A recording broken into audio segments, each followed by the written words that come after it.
एक औरत रसगुल्ले का ठेला लेकर रसगुल्ले बेच रही है। रसगुल्ले ले लो, रसगुल्ले, ताजा ताजा मीठे मीठे रसगुल्ले ले लो। आओ बच्चों, रसगुल्ले ले लो। आंटी, आंटी, मुझे भी 2 रसगुल्ले दे दो ना। ये लो बेटा, ये 2 रसगुल्ले मेरी तरफ से। शुक्रिया आंटी। आहा, ये तो बहुत अच्छे हैं। बच्चा उस औरत से रसगुल्ले लेकर चला जाता है। इसी तरह वो औरत उस गांव में रोज आकर सिर्फ बच्चों को रसगुल्ले दिया करती है। ऐसे ही एक दिन एक आदमी उससे रसगुल्ले लेने आता है और कहता है, जरा सुनिए, अरे एक डिब्बा रसगुल्ला मुझे भी दे दो। नहीं नहीं, ये रसगुल्ले बच्चों के लिए हैं, खास तौर से, बड़ों के लिए नहीं। अरे तुम बहुत ज्यादा अच्छा बनाती हो, इसलिए दे दो। मैंने आपको कहा ना, ये सिर्फ बच्चे खा सकते हैं, ये बच्चों की चीज है। इतना कहकर वो रसगुल्ले वाली औरत अपना ठेला लेकर चली जाती है। अगले दिन रसगुल्ले वाली को देखकर बच्चे भागते हुए आते हैं और उससे रसगुल्ले खरीदकर बड़े चाव से खाते हैं। वो रसगुल्ले वाली जिन बच्चों को अपने रसगुल्ले खिलाती थी, उन्हीं को वो गायब भी करती थी। ऐसे ही एक रात वो चुड़ैल अपने असली रूप में आकर एक बच्चे के घर में घुसकर कहती है, बड़े प्यार से तुमने मेरे रसगुल्ले खाए थे, है ना? तो अब आओ और मेरे साथ मेरे घर चलो। चुड़ैल इतना बोलकर उस बच्चे पर जादू कर देती है और वो बच्चा अपने होश खोकर अपने हाथ आगे करके चुड़ैल के पीछे पीछे चलने लगता है। चुड़ैल उसे लेकर गुफा तक पहुंच जाती है। चुड़ैल रातों रात उन बच्चों को गायब करने लगती है जिन्हें वो अपने रसगुल्ले खिलाती है। ऐसे ही एक दिन 2-3 औरतें रोते हुए सरपंच के घर पहुंचती हैं और कहती हैं, अरे सरपंच जी, सरपंच जी, मेरी मदद कीजिए। 10 दिन से मेरा बेटा गायब है। मुझे लगा कुछ दिन में आ जाएगा, लेकिन इतने दिन में तो उसका कुछ अता पता नहीं है। सरपंच जी, मेरे बेटे को ले आइए, मैं आपके आगे हाथ जोड़ती हूँ। हाँ सरपंच जी, मेरा बेटा भी कल रात से गायब है। मैंने अपने साथ ही सुलाया था, लेकिन फिर पता नहीं कहाँ गया। हाँ सरपंच जी, कृपा करके हमारे बच्चे को बचा लीजिए, पता नहीं वो किस हाल में होगा। सोचने वाली बात है, आखिर रातों रात तुम सबके बच्चे कौन ले जा सकता है? कहीं कोई बच्चों को चुरा तो नहीं रहा? सरपंच जी, मुझे तो कुछ और ही बात लग रही है। मेरा बेटा तो गायब नहीं हुआ है। जिनके बच्चों ने रसगुल्ले खाए हैं, सिर्फ उन्हीं के बच्चे गायब हुए हैं। हो ना हो इसके पीछे कोई तो गुत्थी है जिसे सुलझाना पड़ेगा।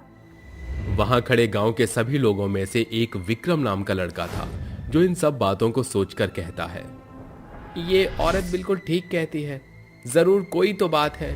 उस रसगुल्ले वाली पर मुझे नजर रखनी चाहिए। अगले दिन वो रसगुल्ले वाली चुड़ैल आती है। विक्रम की उसी पर नजर होती है और वो उसके पास आकर कहता है, सुनिए, मैंने आपके बनाए हुए रसगुल्ले के बारे में बहुत सुना है, क्या मैं खा सकता हूँ? जी नहीं, मैं सिर्फ बच्चों को ही देती हूँ। रसगुल्ले वाली के इतना कहते ही विक्रम की नजर उसके पांव पर जाती है जो कि उल्टे होते हैं। तभी वो समझ जाता है कि यह कोई मामूली औरत नहीं बल्कि एक चुड़ैल है। घर जाकर विक्रम अपनी पत्नी मोहिनी से पानी मांगता है। तभी मोहिनी बोलती है, सुनिए जी, आप थोड़ा परेशान लग रहे हैं। थोड़ा हूँ। वो चुड़ैल सिर्फ बच्चों को ही रसगुल्ले खिलाकर रात में गायब करती है। क्यों ना मैं भी अपने बेटे ऋषभ को उसी पर रसगुल्ले लेने भेजूं, जिससे मैं उस चुड़ैल तक भी पहुंच पाऊंगा और उन बच्चों को छुड़ा कर भी ले आऊंगा। हाँ, ये ठीक रहेगा। ऋषभ बेटा, जरा इधर आना। हाँ पापा। कल आपको रसगुल्ले वाली आंटी से रसगुल्ले खाना है, ठीक है? हाँ, आपने कभी खाया नहीं है ना? हाँ पापा, कभी नहीं खाया। विक्रम के इतना कहते ही अगले दिन उसका बेटा रसगुल्ले वाली से रसगुल्ले जाकर खा लेता है। विक्रम ये बात अपनी पत्नी मोहिनी को बता देता है। तभी गुस्से से मोहिनी बोलती है, विक्रम जी, आपने ये ठीक नहीं किया। जब आपको पता था कि वो चुड़ैल सबके बच्चों को गायब कर रही है, तो आपको क्या जरूरत थी हमारे बच्चे को भी उसी कुएं में धकेलने की? अगर हमारे बेटे को कुछ हो गया तो फिर मैं क्या करूंगी? तुम चिंता मत करो, ये सब मैंने बहुत सोच समझ कर किया ताकि उस चुड़ैल का मैं पता लगा सकूं और उन बच्चों को भी आजाद करा पाऊं। मोहिनी विक्रम की बात मान जाती है और दोनों सोने का नाटक करते हैं। तभी चुड़ैल आकर बोलती है, अब तो भी मेरे साथ चलेगा। चुड़ैल इतना बोलकर अपने हाथ से उस बच्चे पर जादू कर देती है और वो बच्चा अपना होश खोकर उसके पीछे चलने लगता है। तभी मोहिनी और विक्रम दबे पांव कंबल ओढ़कर बाहर निकलते हैं और कहते हैं, विक्रम जी, मुझे बहुत डर लग रहा है, लेकिन हमारा बेटा सुध-बुध खोकर इसके पीछे पीछे जा रहा है। तुम चिंता मत करो, ऐसा कुछ नहीं होगा। हम है ना, कुछ नहीं होने देंगे अपने बच्चे को। ये सिर्फ उसका एक जादू है। ये बोलकर दोनों मशाल लेकर चुड़ैल का पीछा करते हुए गुफा तक आखिरकार पहुंच ही जाते हैं। चुड़ैल ऋषभ को भी जाल में बांधकर हवा में लटका देती है। ये देखकर मोहिनी का दिल दहल जाता है, जिससे उसकी चीख निकलती है कि विक्रम उसके मुंह पर हाथ रख देता है और बोलता है, नहीं नहीं मोहिनी, हम कोई भी जोखिम नहीं ले सकते। हमारे बेटे के साथ और भी मासूम बच्चों की जान जुड़ी है। माफ कर दीजिए विक्रम जी। धीरे धीरे दोनों छुपकर और अंदर चलते हैं, जहां वो देखते हैं कि बाकी गांव वाले के बच्चे बेहोश कुछ हवा में लटके तो कुछ जमीन पर पड़े हुए हैं। तभी विक्रम कहता है, मोहिनी, हम अकेले कुछ नहीं कर पाएंगे। हमें गांव वालों की मदद लेनी ही होगी। इसलिए तुम जाकर सभी लोगों को हाथों में मशाल लेकर अंदर आ जाओ। जी, मैं सबको बुलाकर लाती हूँ। ये कहकर मोहिनी चली जाती है। तभी ऋषभ जाग जाता है और अपने आसपास की जगह पर अपने साथियों को देखकर उन्हें उठाने की कोशिश करता है, लेकिन कोई नहीं उठता। तभी वो रोते हुए कहता है, ये कहाँ आ गया मैं? मुझे घर जाना है। मुझे मम्मी चाहिए, पापा चाहिए। मुझे घर जाना है। ये मेरे दोस्त ये सब यहाँ पर कैसे आ गए? मम्मी पापा के पास जाना है, लेकिन अब तो तुम नहीं जा पाओगे, ना तुम्हारे दोस्त जा पाएंगे, और तुम सबको मेरे पास ही रहना होगा।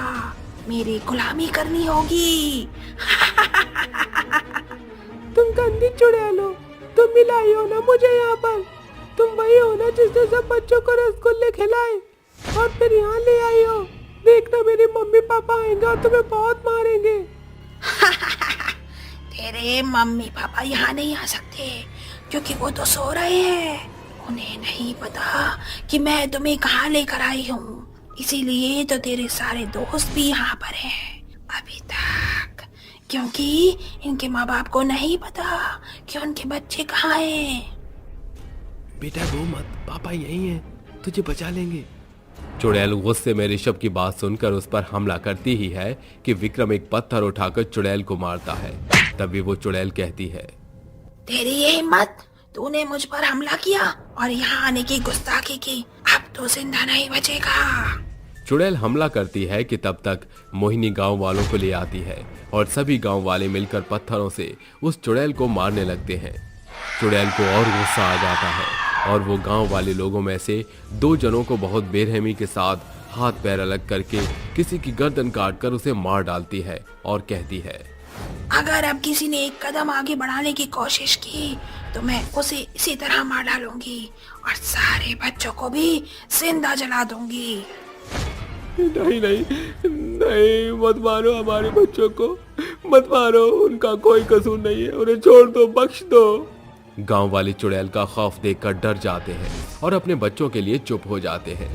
तभी विक्रम मोहिनी को बोलता है, मोहिनी, हमें सभी बच्चों को अभी खोलकर बाहर निकालना होगा। मैं इसे अपनी बातों में फंसाता हूँ और जब तुम निकाल लोगी तो हम उसे मार डालेंगे, ठीक है? जी ठीक है। विक्रम की बात सुनकर मोहिनी बिल्कुल वैसा ही करती है। गांव वालों की मदद से बच्चों को उस गुफा में से छुपाकर बाहर ले जाती है। वहीं दूसरी ओर विक्रम अपनी बातों में लगाते हुए बोलता है, देखो, तुम्हें कुछ हासिल नहीं होगा, इसलिए बच्चों को छोड़ दो और इस गांव से चली जाओ, वरना तुम्हारे साथ बहुत बुरा होगा। तूने मुझे ऐसी वैसी चुड़ैल समझा है? चुड़ैलों की चुड़ैल हूँ मैं, किसी को नहीं छोड़ूंगी। मुझे क्या हासिल होगा ये मुझे तुझे बताने की जरूरत नहीं है। अपनी जान बचाना चाहता है तो चुपचाप चला जा यहाँ से, वरना तुझे साबुत निकल जाऊंगी। विक्रम चुड़ैल को उलझाकर उस पर गंगा जल छिड़क देता है, जिससे वो चुड़ैल वहीं राख हो जाती है। बच्चे उसके जादू से आजाद हो जाते हैं और वो हमेशा हमेशा के लिए गांव वालों को छोड़कर चली जाती है।